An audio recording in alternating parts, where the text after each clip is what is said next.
Bismillahirrahmanirrahim. Assalamualaikum warahmatullahi wabarakatuh. Nama saya Halija Putriani, NPM 10060318167, Farmasi B.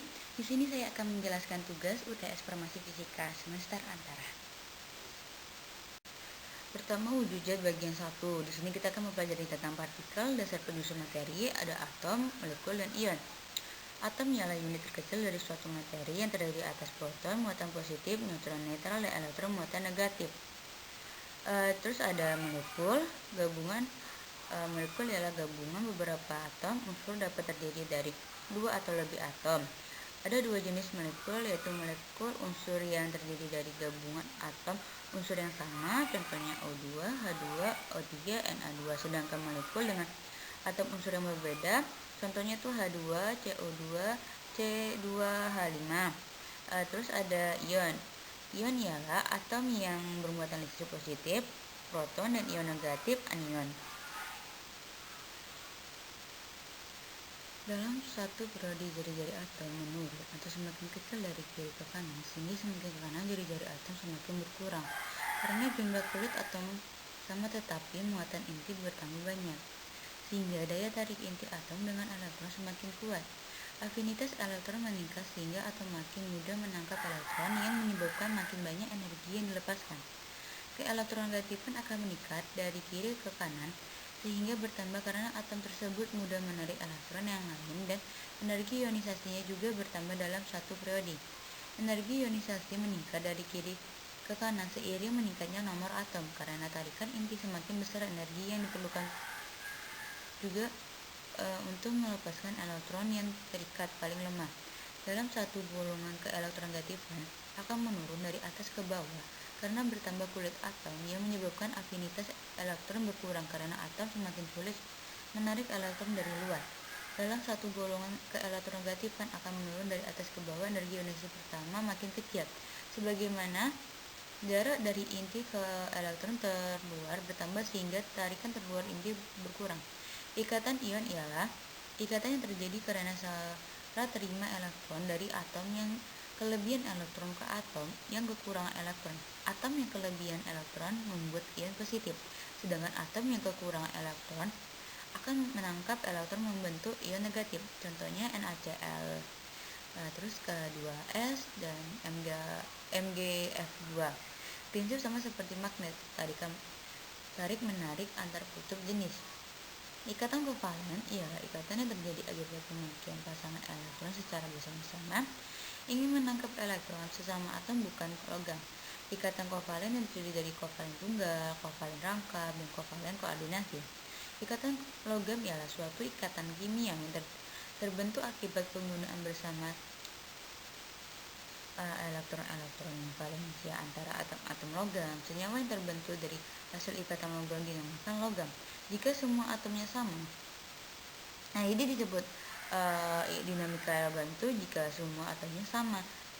Terus ada ikatan van der Waals, ialah ikatan yang dimiliki oleh gas-gas mulia yang mengalami proses kondensasi sehingga fasanya itu akan berubah menjadi fasa cair pada saat temperatur mencapai temperatur sangat rendah. Ikatan van der Waals merupakan ikatan yang lebih lemah dibandingkan dengan ikatan kovalen, ion, dan ikatan logam.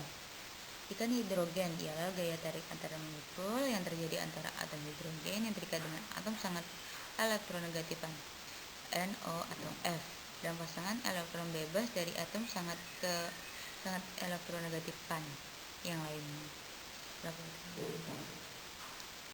Nomor 2, wujud zat bagian 2.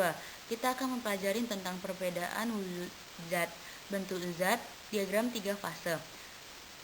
Perbedaan wujud zat daripada ke cair melalui fase meleleh, cair ke gas, uap. Gas ke cair itu orientasi, cair ke padat itu membeku. Bentuk zat mengetahui bentuk zat dari kisi-kisi partikel penyusunnya. Kalau rapat itu contohnya seperti berlian. Terus kita ketahui kalau kohesi itu tidak bisa tercampur, sedangkan adhesi itu dapat tercampur. Diagram 3 fase yaitu terdapat titik triple. Nah, titik triple ini tidak bisa mempertemukan padat, cair, dan gas. Triple point adalah titik di mana fase padat, cair, dan gas hadir bersama dalam keseimbangan yang dinamik. Sedangkan titik kritik adalah suhu dan tekanan tertinggi di mana suatu zat masih dapat mempertahankan keseimbangan antara fase gas dan cairnya. Kita juga akan mempelajari tentang rotary vacuum evaporator, yaitu suatu instrumen yang tergabung antara beberapa instrumen yang menggabungkan menjadi satu bagian, dan bagian ini dinamakan rotary vacuum evaporator. Terus ada breath drying adalah salah satu metode pengering yang mempunyai keunggulan dalam mempertahankan mutu hasil pengeringan, khususnya untuk produk-produk yang sensitif terhadap panas. Nomor 3, larutan dan kelarutan. Bagian 1, kita akan mempelajari tentang larutan. Larutan ada larutan elektrolit, solut, dan solvent. Larutan elektrolit ialah larutan yang dapat menghantarkan listrik, sedangkan larutan non-elektrolit ialah larutan yang tidak dapat menghantarkan listrik. Larutan elektrolit dapat dibedakan menjadi elektrolit kuat dan elektrolit lemah. Elektrolit kuat memiliki daya hantar yang relatif tinggi walaupun konsentrasi relatif kecil, sedangkan elektrolit lemah mempunyai daya hantar yang relatif rendah walaupun konsentrasinya relatif besar.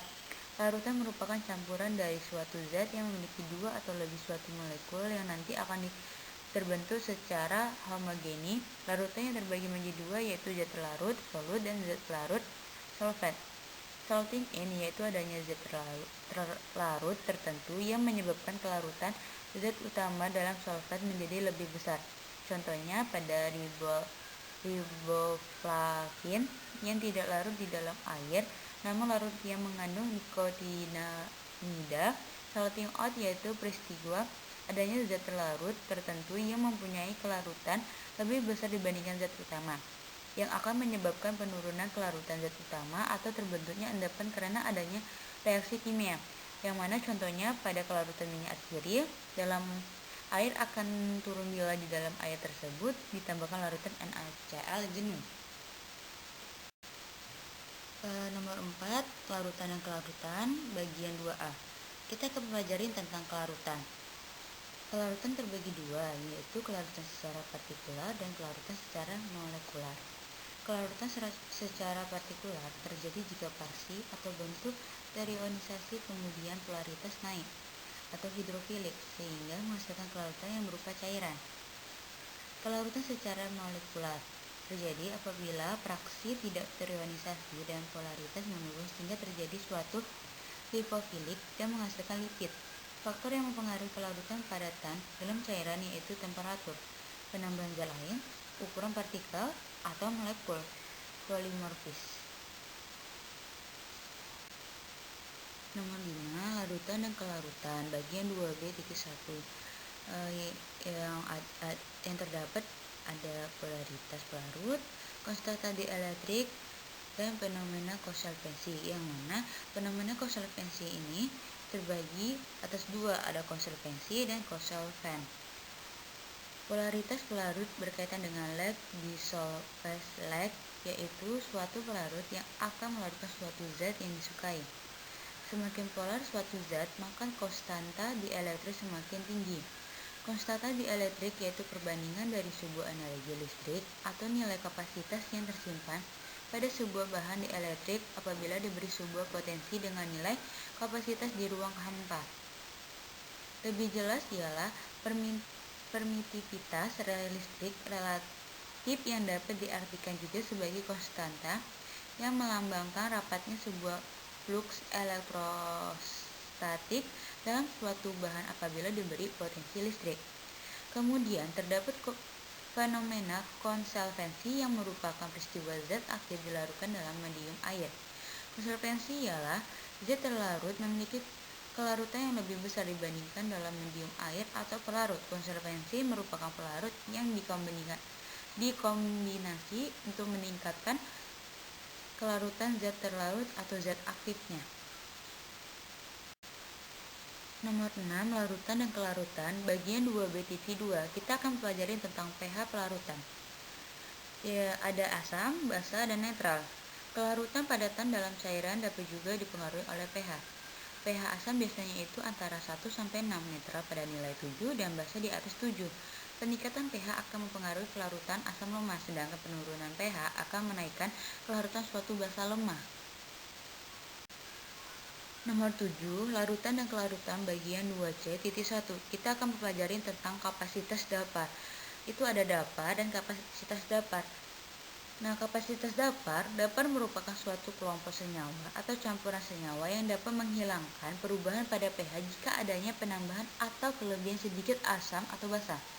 Larutan dapar merupakan kombinasi dari asam lemah dengan basa konjugasi atau basa dengan asam konjugasinya.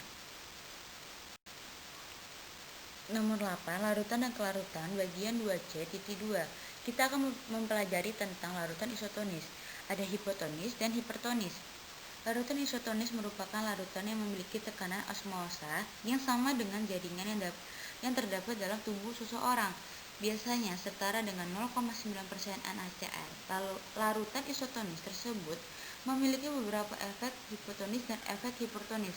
Pada perhitungan isotonis pada ekivalensi NaCl sebanding dengan 1 gram zat. Sekian hasil dari penjelasan yang saya sampaikan.